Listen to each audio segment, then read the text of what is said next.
I have another death story, but it's a little more happy. How's that a tease? Story. How's that for a tease? Happy death story. Utah wins the Big 12 football media preseason poll. And if there's one thing we know about the media, we're never wrong. Fascinating thing to me, 5 schools got first place spots. Utah just edges out Kansas State. Then Oklahoma State and the DUI checkpoints coming in third. God. KU Jayhawks are 4. Amazing. And Kansas, just Sunflower State, represent. Yeah. Arizona got 3 spots at number 5. Then we got Iowa State, West Virginia, and their public transportation. UCF,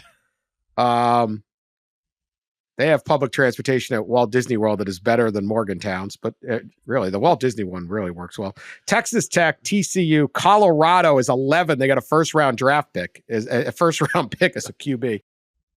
Baylor 12, BYU 13. Hold on, I need to rest my voice. This league is so big. Cincinnati, Houston, Arizona State. What do you think of this? Brett Yormark's 100% right when he says that, they've got incredible depth and parity, and it will be, I think, another fantastically unpredictable Big 12 season, as we've tended to have, with a lot of close games and no idea probably for a lot of the season who really the best teams are. I think in the previous, 5 seasons, we've had 5 different champions, and I think there's a good chance we get a 6th in 6 seasons, or maybe it's 4 and 4 and 5 and 5. But I would pick Utah first as well. I do think Arizona's got Noah Fafita and Tetroya McMillan coming back, so they got the pass and catch combo. They got a new coach though. Oklahoma State, K-State, KU all look very good on paper. So, but then, somebody like TCU is going to put it back together, or BYU will have a big season. Something will happen there. I guarantee it, to make this one of those typical Big 12 seasons. I'm excited for it. I'm looking forward to it. It is. It might not be the best football league, but it is an exciting football league because of the parity. I mean, what conference could you look at the bottom couple of teams in the predicted order of finish and think, well, they might be able to win the league, or at least get win some decent games in the league and get to bowl eligibility.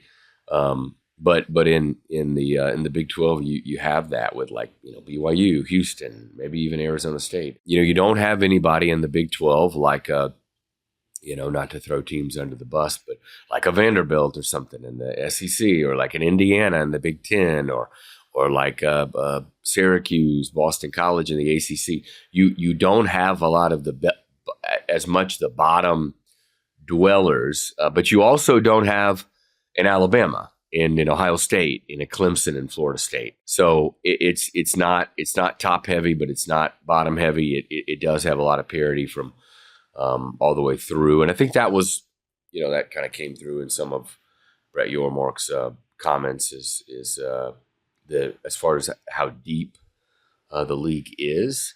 The problem with that, with so much parity, is you're going to have potentially teams beating each other up, and you might be left with just one team, your champion in the CFP, and that is a big fear here from a lot of folks. I will add real quick on that. It's a big fear, but they also, I tell you what, man, getting that automatic bye for your champion, who might be 9-3, 9-4, 10-3, I think it's good, man. Like, Utah could be a number 3 seed, and you're in the quarterfinals. You may not get that second team in, but the automatic bye for the ACC champion and Big 12 champion is looking like a pretty good deal right now. Yeah, people are got to get used to the idea that this conference champs only at the top. So 3 seed is very likely, or 4. I mean, basically is what you're going to get. You're going to get a bye.